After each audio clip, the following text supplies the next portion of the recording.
যে ক্যালকুলেটর ছাড়া কিভাবে আমরা ভাগের সাহায্যে বর্গমূল নির্ণয় করতে পারবো, একটি সংখ্যা বড় বড় সংখ্যা কিভাবে বর্গমূল নির্ণয় করতে পারবো সে বিষয়ে আজকে আলোচনা করব। বর্গমূল নির্ণয় করার জন্য প্রথমে ছোট ছোট বর্গ সংখ্যা এবং বর্গমূল মুখস্থ করা ভালো। যেমন 1 থেকে 20 পর্যন্ত যদি বর্গ সংখ্যা এবং বর্গমূল মুখস্থ থাকে তোমাদের, তাহলে হচ্ছে অঙ্ক রাফ করতে, যে কোনো অঙ্ক রাফ করতে খুবই সহজ হবে। যেমন 1 এর বর্গ করলে হচ্ছে 1, আবার এই 1 এর বর্গমূল করলে হবে কি 1, আবার 2 কে যদি বর্গ করি তাহলে হবে কি 4, আবার 4 কে যদি বর্গমূল করি তাহলে হবে কি 2।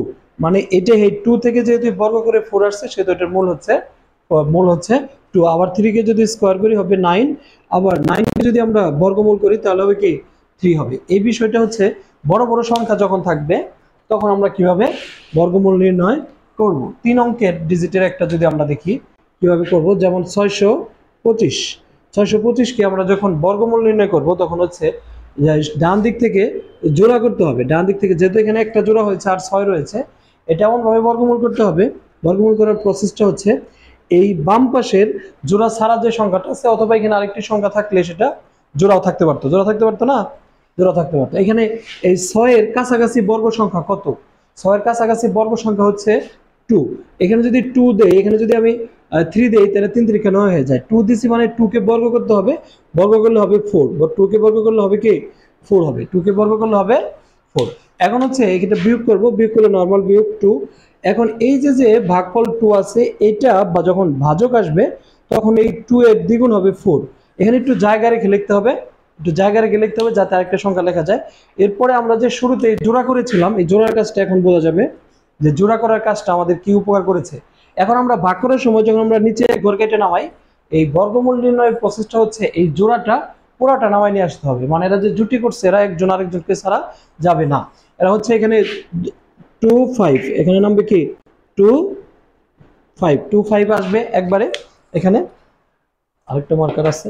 আচ্ছা, এখন একই সংখ্যা এই ভাগফলের জায়গায় এবং ভাজকের জায়গায় বসাতে হবে, এবং এই সংখ্যা দিয়ে এই সংখ্যাকে গুণ করে যেন এই ভাজ্যের সমান অথবা ছোট হয়, সমান অথবা কি হয় ছোট হয়, সেই চিন্তা আমাদের করতে হবে যে সমান অথবা ছোট যেন হয়। দেখ, এখন আমরা যদি এখানে 5 বসাই, আবার এখানে 5 বসাই, তারপরে যে 45 গুণন দিতে হবে 5 দিলে এখানে হয় 225, তার মানে 225 মিলে গেছে। আর এটার বর্গমূল হচ্ছে 625 এর বর্গমূল হচ্ছে 25, 625 এর বর্গমূল হচ্ছে কত 25। এটা হচ্ছে একটা ছোট সংখ্যা দিয়ে আলোচনা করলাম, ছোট সংখ্যা দিয়ে কিভাবে বর্গমূল নির্ণয় করা যায়। যদি সংখ্যা আরো বড় থাকে, আরো বড় সংখ্যা যদি থাকে, যেমন এই সংখ্যাটা অবশ্যই পূর্ণবর্গ সংখ্যা দিয়ে প্রথমত চেষ্টা করতে হবে। 2304, এটা ডান দিক থেকে আমি জোড়া করব। যেমন এই একটা জোড়া করলাম, এই একটা জোড়া করলাম, এই জোড়া প্রথম জোড়ার হচ্ছে কাছাকাছি বর্গ সংখ্যা কত। যদি 5 দেই তাহলে 5 5 25 হয়ে যায়, তাহলে এই ক্ষেত্রে বেশি হয়ে যায়, সেটা আমি দিব হচ্ছে 4 যদি দেই তাহলে হচ্ছে 4 16। তারপর হচ্ছে এখানে আমি বিয়োগ করলাম। এই বিয়োগ করার পর এখানে আগে হচ্ছে বিয়োগ না করে আগে বিয়োগ করতে পারি এবং পরেও বিয়োগ করা যাবে, সমস্যা নেই। এই 4 এর দ্বিগুণ হবে, এই 4 এর কি হবে, এই দাগটা দিছি বোঝার জন্য। 4 এর দ্বিগুণ হবে, এখানে হবে 8, বা 8 দিতে হবে, 4 এর দ্বিগুণ দিতে হবে 8। একটু জায়গা রাখতে হবে যাতে এখানে আরেকটা সংখ্যা লেখা যায়। এখন এটা যদি বিয়োগ করি 13 থেকে 6 গেলে হবে 7, এখানে 7 হয়। এখন আমি ওই যে ঘর কাটা নামাবো ভাগের মতো, যদি নামাই তাহলে হচ্ছে এখানে 0 আর হচ্ছে 4। এখন দেখতে হবে যে এখানে এবং এখানে একই সংখ্যা, মানে ভাজক আর ভাগফলের জায়গায় একই সংখ্যা বসাবো।